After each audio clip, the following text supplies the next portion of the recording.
प्यार का इंतज़ार। नागपुर शहर में आलोक नाम का एक युवक था। उसकी उम्र 25 साल थी। उसने अपनी ग्रेजुएशन कुछ ही समय पहले किया था और मेडिकल ऑफिसर के रूप में एक मल्टीनेशनल कंपनी में जॉब कर रहा था।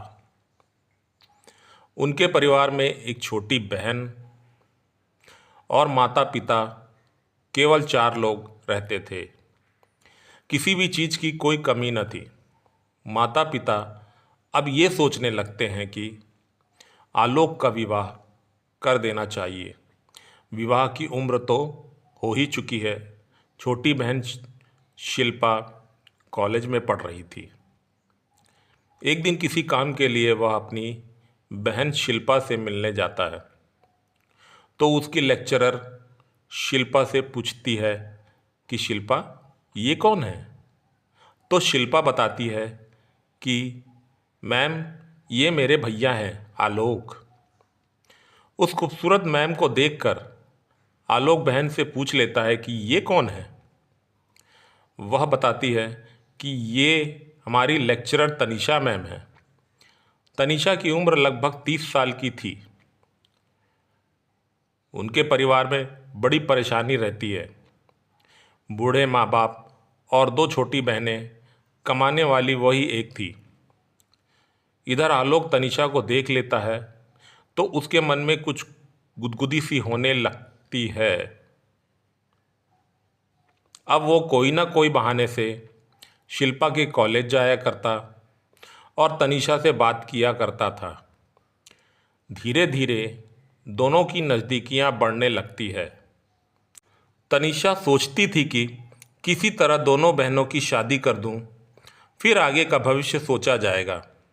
इसलिए घर का खर्च और बाकी पैसों को जमा करके रखती थी ताकि बहनों की शादी का जुगाड़ हो जाए। उनके माता पिता भी दिन भर दोनों बहनों की शादी की फिक्र करते रहते थे, लेकिन कभी भी तनीषा की शादी का नहीं सोचते थे, क्योंकि यदि तनीषा की शादी कर देते हैं तो फिर घर कैसे चलेगा और दोनों बेटियों का क्या होगा। उनके घर में दिन प्रतिदिन टेंशन बढ़ती ही जा रही थी। तनीषा की उम्र भी निकली जा रही थी, लेकिन उसके घर में तनीषा के लिए कोई फिक्र ही नहीं थी। इधर आलोक के लिए उनका परिवार लड़की देखना शुरू कर देते हैं, लेकिन उसका मन तो तनीषा के लिए तड़प रहा था। दिन गुजरता गया। आलोक और तनीषा की नज़दीकियां बहुत ज़्यादा ही बढ़ गई और आखिर एक दिन उनका मिलन हो जाता है।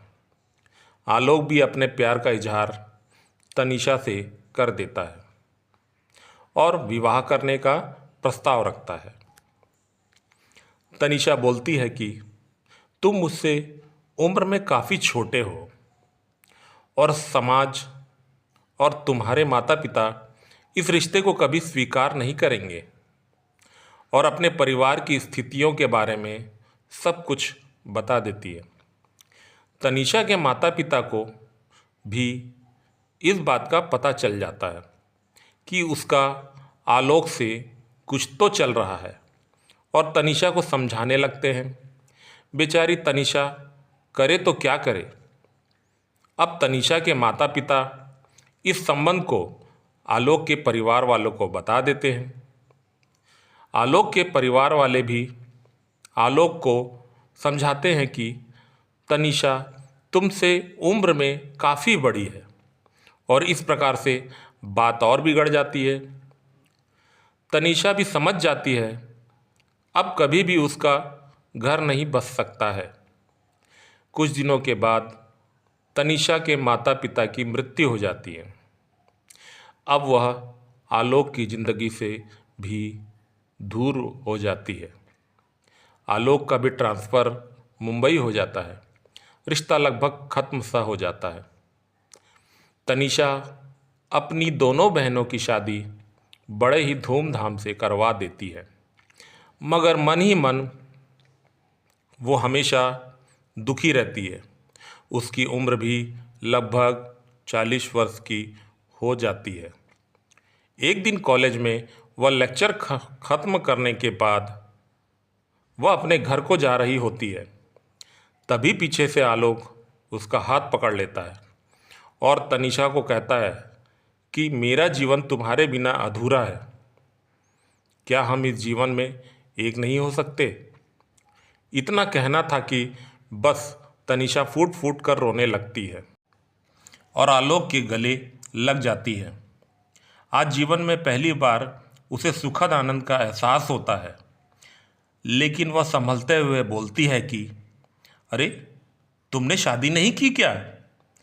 आलोक भी थोड़ा उदास होकर कहता है, तुमसे दूर होने के बाद छोटी बहन की शादी हो गई और माता पिता भी नहीं रहे। जीवन में कोई भी ऐसा मिला ही भी नहीं कि जिसके साथ उम्र गुजार सकूं। परिवार वालों ने भी बहुत समझाया, पर समय कब निकल गया पता ही नहीं चला। अब मैं तुमसे शादी करना चाहता हूँ और इनकार मत करना। और प्यार की कोई उम्र नहीं होती। ऐसा कह के आलोक तनीषा के नर्म होठों पर अपने होठों को रखकर लंबी सी चुम्बन ले लेता है। तनीषा भी मान जाती है और वे दोनों सदा सदा के लिए एक हो जाते हैं। ऐसी ही कहानियों के लिए मुझे सब्सक्राइब करें और बेल आइकन का बटन दबा दें ताकि आने वाली कहानी का नोटिफिकेशन आपको मिल जाए। धन्यवाद।